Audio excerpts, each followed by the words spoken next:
कहते हैं जब भाग्य बुरा हो तो मीठी पानी भी खारा हो जाता है। क्या आपको भी यही लगता है? नहीं, हर अनहोनी का कारण भाग्य नहीं होता। कारण होती है हमारी असावधानियाँ। कठिनाइयों में सावधानी सबसे महत्वपूर्ण ढाल है। अनजान मार्ग पर आगे बढ़ने से पूर्व अपने एक पाँव को धरा पर जमाना और दूसरे पाँव से आगे आने वाली भूमि को टटोल लेना ही समझदारी है। सत्य बोलने में, वचन देने में या प्रतिज्ञा लेने में सावधानी आवश्यक है। अर्थात सावधानी का अर्थ है पहले भविष्य का आकलन कर लेना। यदि घर की नींव डालने में असावधानी बरती जाए तो इमारत चाहे कितनी भी सुंदर क्यों ना हो, वो ध्वस्त हो ही जाती है। इसलिए सुरक्षित भविष्य का आधार है वर्तमान की बढ़ती हुई सावधानी, क्योंकि भविष्य में क्या होने वाला है ये आप जान नहीं सकते, परंतु उससे बचने के लिए सावधानी की ढाल का प्रयोग अवश्य कर सकते हैं। मनुष्य का सबसे बड़ा गुण ये है कि वो अथक परिश्रम करता है, और मनुष्य की सबसे बड़ी खामियां ये है कि वो सदा छोटा मार्ग चुनता है। इसीलिए वो वरदान चाहता है और इसीलिए वो श्राप से भयभीत रहता है। परंतु जय विजय हानि लाभ की भांति है। श्राप और वरदान केवल भाव मात्र है। कब कौन सा वरदान श्राप बन जाए और कौन सा श्राप वरदान में सिद्ध हो जाए, ये केवल मनुष्य के कर्मों पर निर्भर करता है। विष पीकर भी महादेव शंकर भगवान बने और अमृत पान करके भी राहु केतु असुर ही रहे। तो सब खेल है केवल भाव और कर्मों का। यदि कर्म और लक्ष्य उचित हो तो श्राप को वरदान बनते देर नहीं लगती, और यदि कर्म अनुचित हो तो वरदान भी श्राप बन जाता है। कभी चुंबक को देखा है कैसे वो लोहे की ओर आकर्षित होता है और कैसे वो लोहे को अपनी ओर आकर्षित करता है, क्योंकि उसके स्वभाव में ही आकर्षण है। हम सबके भीतर भी एक ऐसा ही चुंबक है, विचार का चुंबक, जो सदा अपने ही जैसे विचारों को आकर्षित करता है। हम जो बोते हैं वही काटते हैं। उसी प्रकार हम जैसा सोचते हैं वैसा ही पाते हैं। साधु ईश्वर का नाम जपता है तो उसे ईश्वर मिल जाता है, अर्थात फल हमारी सोच पर निर्भर करता है। ओस की बूंद अगर केले की पत्ती पर गिरे तो वो कपूर बन जाती है, सीप पर गिरे तो मोती, और यदि विषधर के मुख में गिरे तो विष। बूंद एक है परंतु उसके प्रारब्ध भिन्न है, क्योंकि उसको आकर्षित करने वाले का व्यवहार भिन्न है।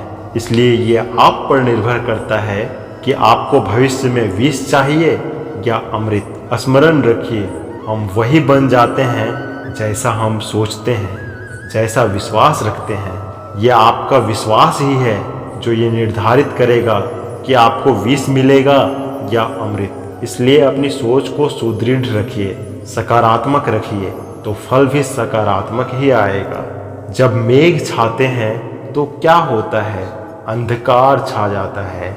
मेघ गरजते हैं, बिजलियां कड़कड़ाती हैं, वर्षा होती है, सभी पशु अपने आश्रय स्थल पर छिप जाते हैं, मनुष्य अपने घरों की ओर दौड़ते हैं, सभी पक्षी अपने घोंसलों में जाकर छिप जाते हैं।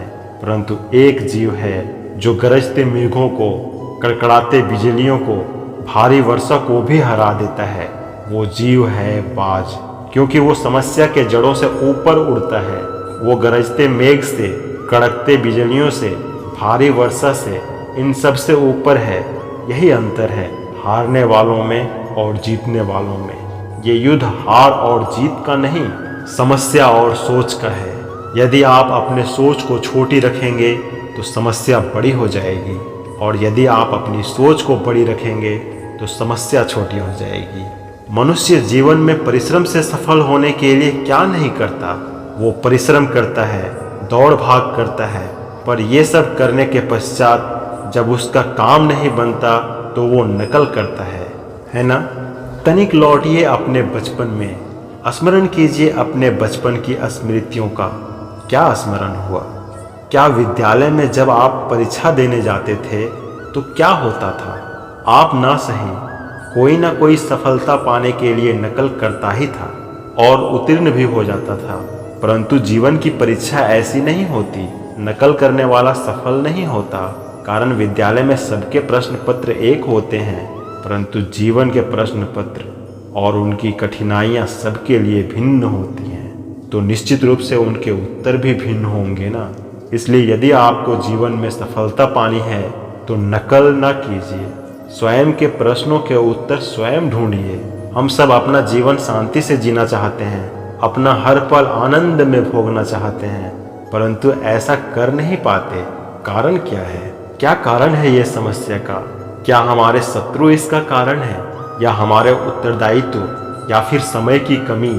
नहीं, कारण है हमारा भय। ये भय कि कोई क्या कहेगा हमारे बारे में, कोई क्या सोचेगा। हम स्वयं जीते हैं, स्वयं मरते हैं, तो जीते समय संसार की चिंता क्यों करते हैं?